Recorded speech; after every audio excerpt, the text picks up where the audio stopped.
exercise. We did talk about hammer-ons a little bit because we were starting to play the Pink Floyd song. So you got a little of a taste of how you will use hammer-ons in a song.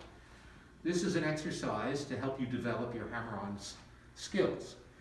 And so what you're going to do is you're going to start with your first finger on the first string, first fret. You're going to pick that string and then hammer your second finger onto the second fret. Then you're just going to move up to the second string and do the same thing. Good. Continue up to all the way up to the sixth string. When you get up to the sixth string, turn around and come back down the same way.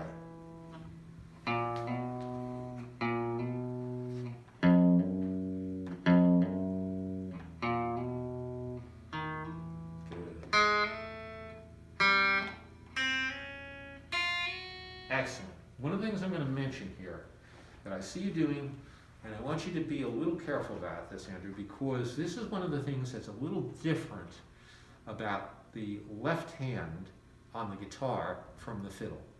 I'm a very, very, very bad violin player, and so, but I have enough experience to know what the hand position is supposed to be. On the violin, this would be a good hand position. On the guitar, not so much. On the guitar, you want your hand more straight to the strings like this. So the side of your hand, you want it to be as parallel to this, yes, like that, more like that. And if your thumb is a little behind, rather than wrapped around like this, so more back here, that'll give you more leverage to push with. Good. So now I want you to do the next part of the exercise, which is to do the same hammer-on thing, but from second finger, second fret, to third finger, third fret.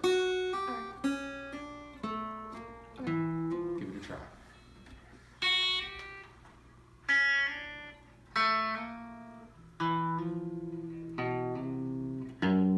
Excellent. And back down.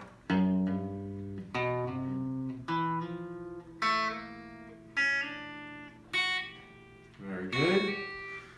Guess not quite done yet. One more pair of fingers to do. Which ones? Oh. Yes. Very good.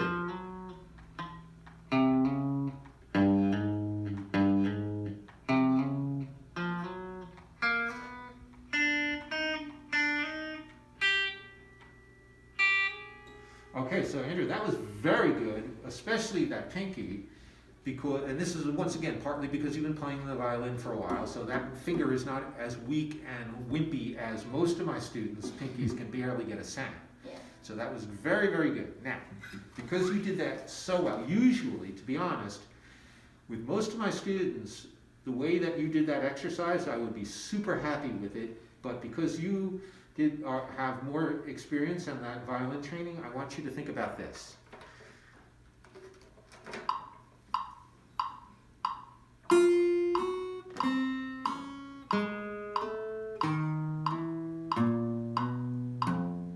Because the only thing that was missing from the way you did the exercise was that you weren't keeping a very steady beat. Now, nobody keeps a steady beat when they first start to do the exercise. And the main reason for that, I want to focus on this for just a second, because if you understand what is holding you back, you will find that it's easier to overcome.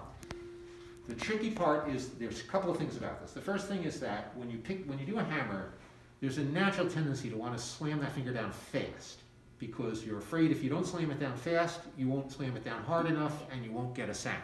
So if I wait too long, I don't get a lot of sound. So there's a natural tendency to, I have some students when they do the exercise, this is how they do it. Now that's great if that's the sound that you want, and there are times when that's going to be the sound that you want, if you're playing some Stevie Ray Vaughan. But for this exercise, what we want is a nice even rhythm. So the tricky part here is that after you've done the hammer, you got to get this finger over to the next string quickly enough that you can keep that beat steady. So there are two parts to that. The first part is getting this finger over quickly.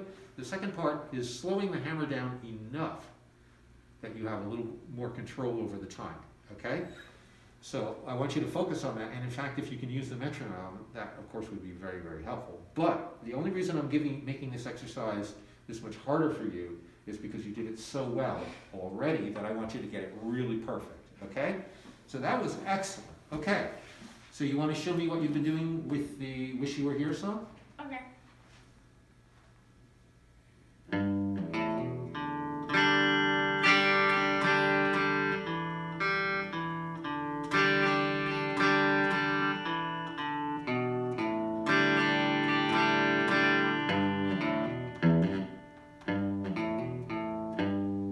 Let's do that again, one more time. Okay, so that's the only mistake you really made there. You're doing a strum when what you want is this.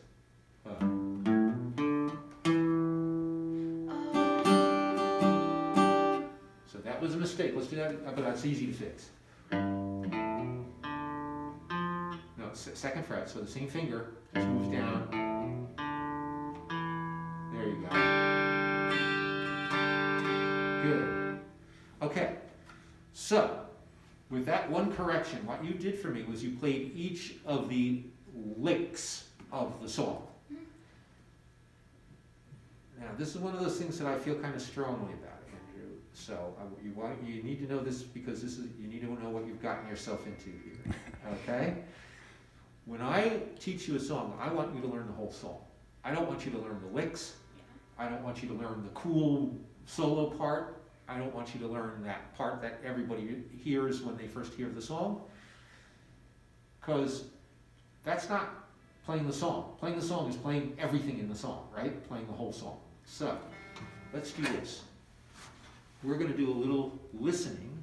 By the way, did you get a chance to listen to the song at all? Yes, I did. Good. Okay, so I'm going to ask you to help me out here.